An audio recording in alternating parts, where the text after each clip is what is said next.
आइए समझते हैं इस वीडियो के अंदर में द्वारका एक्सप्रेसवे के बारे में। ये जो द्वारका एक्सप्रेसवे के नाम से ये एरिया डेवलप हो रहा है, ये एक ऐसा एरिया है which is going to represent India to the whole world. ये एरिया हमारे लिए क्यों इंपॉर्टेंट है, यहाँ पे प्रॉपर्टी बाय करना क्यों इंपॉर्टेंट है और आने वाले टाइम के अंदर इसका क्या फ्यूचर है, इसको समझने से पहले हम थोड़ा सा समझते हैं कि द्वारका एक्सप्रेसवे की थोड़ा सा हिस्ट्री के बारे में, ताकि आपको पूरी तरीके से क्लैरिटी हो जाएगी और आपको थोड़ा सा डीप में समझने को मिलेगा कि what exactly is the Dwarka expressway and how it is started. देखिए, गुड़गांव के अंदर में जिस तरीके से कॉर्पोरेट एम्प्लॉयमेंट बढ़ता जा रहा है, उसके हिसाब से अगर आप देखें तो ट्रैफिक का मूवमेंट बहुत ज़्यादा बढ़ रहा है। गुड़गांव के अंदर में एक हाईवे है NH8 के नाम से, तो मैक्सिमम ट्रैफिक जो है वो उसी NH8 से ही आना जाना लगा रहता है उनका, और इसके वजह से वहाँ पर बहुत ज़्यादा ट्रैफिक जाम होने लगा। कि किसी भी एरिया के अंदर में अगर ट्रैफिक जाम हो रहा है तो आप समझ सकते हैं कि उस ट्रैफिक जाम को कम करने के लिए तो नॉर्मली गवर्नमेंट क्या करती है कि फ्लाईओवर्स बनाती हैं या अंडरपास बनेंगे। तो NH8 के ऊपर में भी इस तरीके की काफ़ी डेवलपमेंट हुई है। बट जिस तेज़ी से गुड़गांव का विकास हो रहा है, डेवलपमेंट हो रहा है, जिस तेज़ी से एम्प्लॉयमेंट जनरेट हो रहा है, तो कहीं ना कहीं इतना ज़्यादा एनफ नहीं है कि गुड़गांव के ट्रैफिक को कंट्रोल कर सके। जब भी किसी रोड के ऊपर में कोई ट्रैफिक को कम करना होता है, उसके अल्टरनेट में एक और रोड तैयार किया जाता है जिसे नॉर्मली हम बाईपास रोड भी बोल देते हैं, और ताकि कुछ ट्रैफिक जो है वो उधर से मूव होना स्टार्ट हो जाए और जो मेन हाईवे है उसके ऊपर में कहीं ना कहीं ट्रैफिक ऑफ रोड हो जाए। 2006 के अंदर में द्वारका एक्सप्रेसवे अनाउंस हुआ था। तो आज भी आप देखेंगे द्वारका एक्सप्रेसवे कंप्लीट नहीं हुआ है, which is going to complete in 4 और 5 मंथ। बट अगर आप देखेंगे तो अपनी डेडलाइन से ये बहुत ज़्यादा डिले है। वो क्यों डिले है इसके बारे में भी हम बात करेंगे। तो ये हाईवे जो है ये टोटल 18 किलोमीटर का डिक्लेयर हुआ था हाईवे बनाना, जिसमें 15 किलोमीटर आपका गुड़गांव के अंदर में आना था और 3 किलोमीटर आपका दिल्ली के अंदर में आना था। और ये नॉर्मल सा एक हाईवे था जो कि आपका स्टेट गवर्नमेंट के अंडर में था। किसी भी स्टेट के अंदर में कोई भी रोड्स वगैरह बनानी है तो it is responsibility of the state government. But होता क्या है कि जब भी कोई आपको हाईवे बनाना है, आपको लैंड एक्वायर करनी होती है, और जब आप लैंड एक्वायर करते हैं तो कहीं ना कहीं किसी का कोई फार्म हाउस आ रहा है, किसी की फैक्ट्री आ रही है, किसी के घर आ रहे हैं, तो उनको मुआवजा देना, उनको हटाना, it is not a easy game. जैसे द्वारका एक्सप्रेसवे के बीच में न्यू पालम विहार एक जगह है जहाँ पे करीब 450 घर आ रहे थे। अब उन 450 घरों को मुआवजा देना और उनको कहीं और बसाना, और नॉर्मली क्या होता है जब गवर्नमेंट कोई मुआवजा देती है तो कहीं ना कहीं जो मुआवजा लेने वाले होते हैं, जो वहाँ के रेजिडेंट हैं या जिसकी फैक्ट्री है, जिसका फार्म हाउस है, ऑब्जेक्शन क्रिएट करते हैं, और इस तरीके के ऑब्जेक्शन जो है नॉर्मली आपका कोर्ट में चली जाती हैं, और कोर्ट के अंदर में जो केस जाने के बाद में ये काफ़ी डिले हो जाते हैं। तो इस तरीके से द्वारका एक्सप्रेसवे जो अनाउंस होने के बाद में भी काफ़ी डिले हो रहा था, क्योंकि लैंड एक्विजिशन के अंदर में बहुत ज़्यादा प्रॉब्लम थी। और जैसे मैंने आपको बताया कि Dwarka expressway is a kind of area developing which is going to represent India to the whole world. तो ये जो प्रोजेक्ट है ये आपका सेंट्रल गवर्नमेंट के लिए बहुत ही ज़्यादा इंपॉर्टेंट प्रोजेक्ट हो गया। सेंट्रल गवर्नमेंट है उसने इस प्रोजेक्ट को अपने अंडर में ले लिया, और किसी भी रोड को अगर सेंट्रल गवर्नमेंट अपने अंडर पे लेती है तो उसकी ये मजबूरी है कि उस रोड को उसे as a national highway declare करना पड़ेगा, क्योंकि सेंट्रल गवर्नमेंट जो है वो सिर्फ हाईवे बनाती है।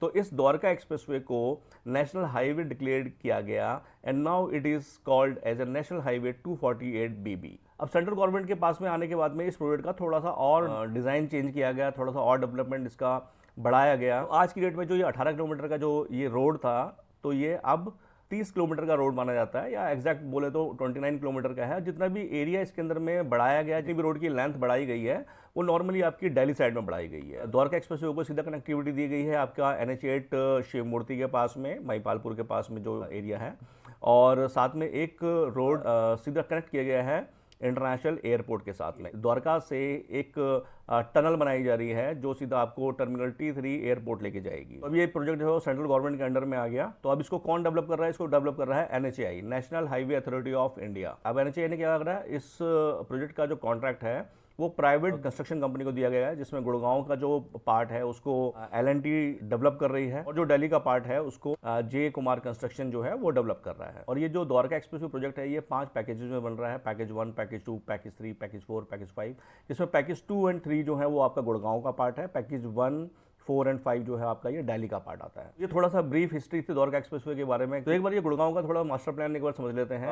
ये जो ब्लैक लाइन आप देख रहे हैं, it is the Dwarka expressway, और it is connecting to the NH8 and connecting to the SPR road, और इसी के ऊपर में से आपका मेट्रो प्रपोज्ड है। द्वारका सेक्टर 21 का मेट्रो स्टेशन है, और ये मेट्रो लाइन जो है आपका सीधा गुड़गांव को कनेक्ट करेगी आपका हुड्डा मेट्रो के साथ में। तो अब जैसे मैंने आपको बताया कि द्वारका एक्सप्रेसवे एक ऐसा एरिया डेवलप हो रहा है जो हिंदुस्तान को रिप्रेजेंट करने वाला है पूरी दुनिया के सामने, और और जैसे हम बोल सकते हैं कि आज अगर हमें कोई प्रॉपर्टी लेनी है तो हम द्वारका एक्सप्रेसवे प्रॉपर्टी क्यों लें। तो I will explain about that in point one by one. First 150 meter wide express declared as national highway 248 BB. तो द्वारका एक्सप्रेस जो है आपका ये again it is declared as national highway, और नेशनल हाईवे के पास में प्रॉपर्टी होना अपने आप में एक बहुत बड़ा एडवांटेज है। Next is the 5 to 10 minute drive to IGA airport. This is very important. आज की डेट में जिस हिसाब से गुड़गांव का ट्रैफिक बढ़ रहा है तो आईजीए एयरपोर्ट पहुंचना अपने आप में एक बहुत बड़ा चैलेंज हो गया। अगर आपको कोई फ्लाइट पकड़नी है तो ऑब्वियस बात है कि आप 1 से 1.5 घंटा स्पेयर निकाल के चलते हैं ट्रैफिक के लिए। तो इस एक्सप्रेसवे से जैसे मैंने आपको बताया कि एक डायरेक्ट कनेक्टिविटी बनाई जा रही है इंटरनेशनल एयरपोर्ट टर्मिनल 3 के लिए, तो यहां से आपको एयरपोर्ट पहुंचने में हार्डली 10 मिनट लगेंगे। It is again one of the another advantage of the Dwarka expressway.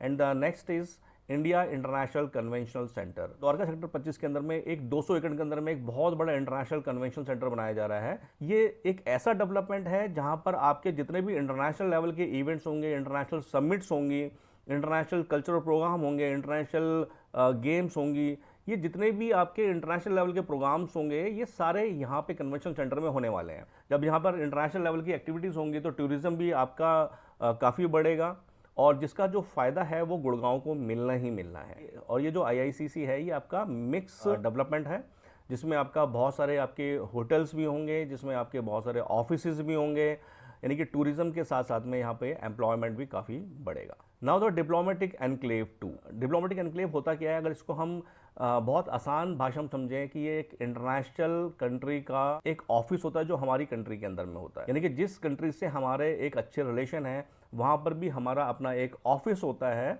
जो रिप्रेजेंट करता है हमारी कंट्री को। ऐसे ही बहुत सारी इंटरनेशनल कंट्रीज़ के ऑफिसेज हमारे यहाँ पर होते हैं और जो रिप्रेजेंट करते हैं अपनी कंट्री को, या इसको अगर हम दूसरी भाषा में बोलें तो that is the embassies. Embassy जहाँ पे आपका इंटरनेशनल जितने भी पेपर वर्क होते हैं, डॉक्यूमेंट्स होते हैं, वो सब एम्बेसीज के थ्रू ही होते हैं। एक कंट्री से दूसरी कंट्री के जितने भी रिलेशन होते हैं, जो स्ट्रॉन्ग रिलेशन बनाए जाते हैं, it is based on the diplomats of that particular country who is living in our country. ये डिप्लोमेट्स होते हैं, इनकी सिक्योरिटी बहुत ही ज़्यादा सेंसिटिव होती है, और जहाँ पर भी ये डिप्लोमेटिक एनक्लेव रहता है वहाँ पे आपका जितना भी आसपास का एरिया होगा सारा हाईली सिक्योर्ड और प्रीमियम होगा।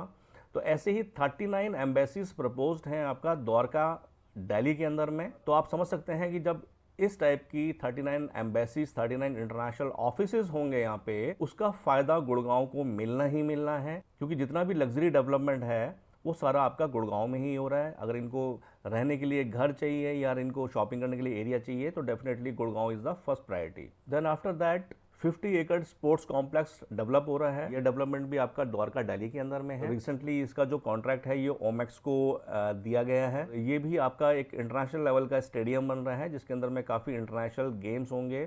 So again that area will represent internationally. 200 एकड़ का भारत वंदना पार्क बनाया जा रहा है गुड़गांव के सेक्टर 20 के अंदर में। ये जो पार्क है ये एशिया का सबसे बड़ा पार्क है। इसमें खास बात यह है कि it is like a mini India. यहाँ पे पूरे इंडिया के जितने भी मेजर लैंडमार्क्स हैं, मॉन्यूमेंट्स हैं, उन सबको यहाँ पर दिखाया जाएगा। प्लस में अलग अलग स्टेट के कल्चरल प्रोग्राम यहाँ पे दिखाए जाएंगे। इससे यहाँ पर टूरिज्म बहुत बढ़ेगा। Seamless connectivity to Delhi, golf course road, cyber city, KMP, कोई भी अगर एरिया है तो वहाँ पे अगर कोई भी लोकेशन अगर आप प्रॉपर्टी बाय कर रहे हैं वहाँ पे, तो सबसे बड़ी इंपॉर्टेंट चीज़ होती है आपकी कनेक्टिविटी।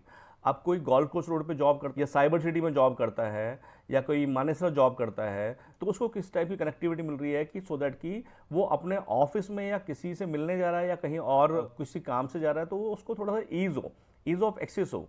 तो कोई भी इंडिविजुअल प्रॉपर्टी जब भी बाय करता है, जब उस लोकेशन में जो कनेक्टिविटी है वो काफ़ी अच्छी होनी चाहिए। अगर कनेक्टिविटी कहीं पे अच्छी नहीं है और वहाँ पे अगर आपको प्रॉपर्टी सस्ती भी मिल रही है तो भी कहीं ना कहीं एक इंडिविजुअल उसको अवॉइड करता है। तो इस लोकेशन से दिल्ली की और गुड़गांव के all the major landmark is going to be well connected. So it is again advantage for the property buyer who is thinking to buy property on Dwarka expressway. Now the metro propose on expressway. जैसे मैंने आपको बताया Dwarka sector 21 का metro station आगे extend होके गुड़गांव में Dwarka expressway के through connect होगा आपका हुड्डा मेट्रो के साथ में। तो मेट्रो प्रपोज्ड है यहाँ पर। So again it will be advantage for the people who is thinking to buy property on Dwarka expressway. And 15 minute drive to operational Dwarka sector 21 metro. अब ये मेट्रो प्रपोज्ड है, इसको टाइम लगेगा आने में, माइट बी पॉसिबल 4 साल लग जाए, 5 साल लग जाए या 6 साल भी लग सकते हैं। अगर मैं द्वारका एक्सप्रेसवे पे रहता हूँ और मुझे मेट्रो यूज करनी है या मेट्रो से मुझे कहीं जाना है, तो यहाँ पे जो रहने वाले लोग हैं वो द्वारका सेक्टर 21 का मेट्रो स्टेशन वहाँ से ले सकते हैं। क्योंकि यहाँ से जो आपका ड्राइव रह जाएगा once Dwarka expressway is operational, hardly 15 to 20 minute.